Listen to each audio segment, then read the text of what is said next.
তো নারীরা যদি বেগম রোকেয়ার পথে যায় তো নির্যাতিত হবেই। বেগম রোকেয়ার একটা নগদ ঘটনা শোনাই, কেন যে ওই বইটা পড়েন না, কেন হবো অবরোধবাসিনী। বেগম রোকেয়া বলছে মহিলারা হলো অবরোধবাসিনী। রংপুর গাইবান্ধার আর একজন মহিলা বলছে কেন হব অবরোধবাসিনী, অবরোধবাসিনী কেন হব। তো এখন রোকেয়া বলছে অবরোধবাসিনী, কথার কথা।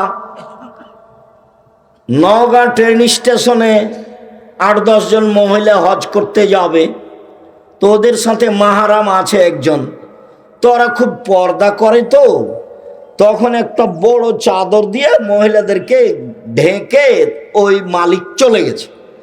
তো এখন স্টেশন মাস্টার এসে পা দিয়ে লাথি মারছে, বলছিল কিসের বস্তা এগুলো, কিসের বস্তা। পর্দার নিন্দা দেখাচ্ছে বেগম রোকেয়া, পর্দার নিন্দা। এই পর্দা কেন? স্টেশন মাস্টার বুঝে না যে এগুলো মহিলা, মনে করছে কি ব্যাপার, কিসের বস্তা ঢাকা আছে, তো পা দিয়ে লাথি মেরে মেরে বলছে এগুলো দেখি কি। মানে এরকম পর্দা চাইনিও।